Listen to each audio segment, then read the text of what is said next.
Hi everyone दोस्तों, IOCL Indian oil corporation limited pipeline division में अभी जो रिसेंट में रिक्वायरमेंट चल रही है पाइपलाइन डिवीजन में नॉन एग्जीक्यूटिव पोस्ट के लिए, तो उसमें जितने भी कैंडिडेट फॉर्म फिलअप किए हैं और उनका प्रिपरेशन कर रहे हैं, तो वो उनका डिमांड ये है, काफ़ी कमेंट कर रहे हैं कि सर प्रीवियस ईयर जो रिक्वायरमेंट आई थी पाइपलाइन डिवीजन में उसमें कितना कट ऑफ गया था इंजीनियरिंग असिस्टेंट और टेक्निकल अटेंडेंट के लिए। तो टोटल टेक्निकल अटेंडेंट और इंजीनियरिंग असिस्टेंट के प्रीवियस रिकॉर्ड के अकॉर्डिंग कट ऑफ कितना गया था और कितना जाने वाला है, टोटल इसमें एनालिसिस किया जाएगा।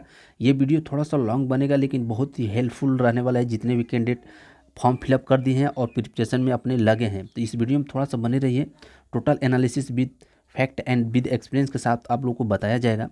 मैं बताऊं दोस्तों कि जनवरी 2022 में रिक्वायरमेंट आई थी पाइपलाइन डिवीजन में। तो ये 2022 में 2 बार रिक्वायरमेंट आ चुकी आईसीएल पाइपलाइन डिवीजन में। तो मैं बता दूं कि जनवरी 2022 में जो रिक्वायरमेंट आई थी तो उसमें एक कैंडिडेट थे, हमारे ही फ्रेंड थे, जो इंजीनियरिंग असिस्टेंट मैकेनिकल से बिलोंग कर रहे थे, मैकेनिकल वाले डिप्लोमा होल्डर थे। तो उनका जो फाइनल सिलेक्शन हुआ 72 नंबर लाए थे टोटल आउट ऑफ 100 में।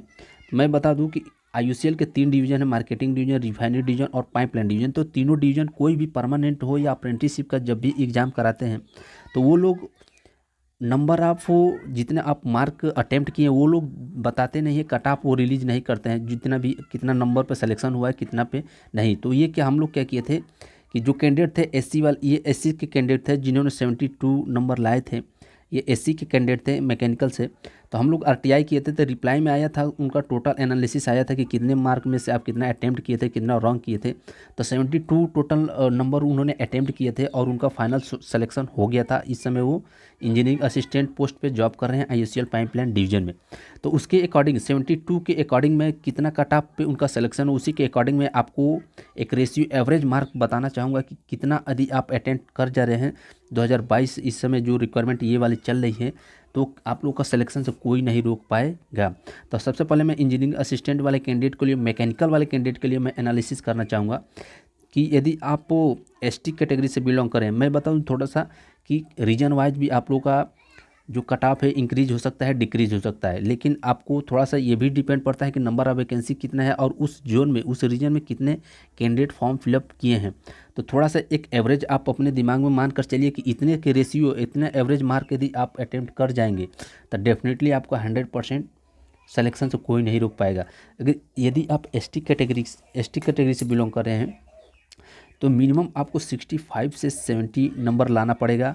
यदि आप एससी कैटेगरी से बिलोंग कर रहे हैं तो 70 से 75, 70 से 75 के बीच में आपको लाना ही पड़ेगा, क्योंकि नंबर ऑफ़ वैकेंसी बहुत ही ज़्यादा अमाउंट में नहीं है, नंबर ऑफ़ वैकेंसी बहुत कम है।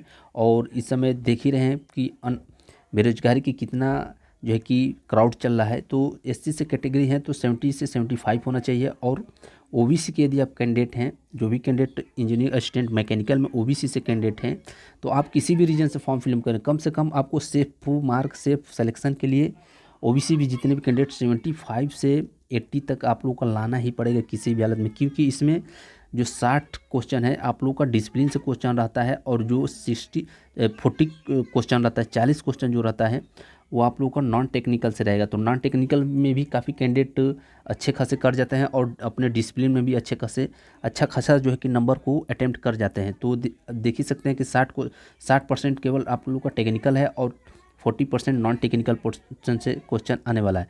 जो भी कैंडिडेट ईडब्ल्यूएस से बिलोंग कर रहेंगे उनको सिलेक्शन के लिए कम से कम आप लोग को 80 से 85 नंबर लाना ही पड़ेगा किसी भी हालत में, तभी आप लोगों का सिलेक्शन का चांस बनता है। यूआर वाले जितने भी कैंडिडेट हैं, जनरल वाले कैंडिडेट, उनको 80 प्लस लाना पड़ेगा तभी सिलेक्शन का चांस बनता है इंजीनियरिंग असिस्टेंट मैकेनिकल वाले कैंडिडेट के लिए।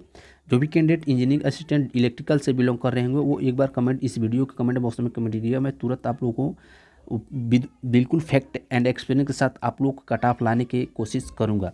अगर टेक्निकल अटेंडेंट की बात किया जाए आईटीआई वाले कैंडिडेट के लिए, तो देखिए जो भी कैंडिडेट एससी से बिलोंग कर रहे हैं उनको कम से कम 55 से 60 नंबर लाना पड़ेगा। एसटी के जितने भी कैंडिडेट हैं उनको कम से कम 60 से 65 नंबर अटेम्प्ट करना पड़ेगा। और जितने भी कैंडिडेट ओबीसी से बिलोंग कर रहेंगे, टेक्निकल अटेंडेंट के लिए फॉर्म अप्लाई किए होंगे, तो उनको कम से कम 70 से 75 के अंडर बीच में उनका नंबर लाना पड़ेगा, और जो भी कैंडिडेट EWS से बिलोंग करेंगे 75 से 80 नंबर लाना ही पड़ेगा, और जनरल वाले कैंडिडेट के लिए 80+ लाना पड़ेगा। तो ये आप थोड़ा सा आप लोगों को कट ऑफ ज़्यादा लग रहा होगा, लेकिन ये ज़्यादा नहीं है। जब आप लोग सही करके आते हैं और कुछ नंबर कम हो जाता है तो बोलते हैं कि नंबर कम हो गया और कट ऑफ मेरा रिजल्ट नहीं बना। ये इसी कोई बात नहीं, क्योंकि आपसे ज़्यादा कैंडिडेट करके आते हैं तभी उनका सिलेक्शन की पॉसिबिलिटी बनती है और सिलेक्शन होता है।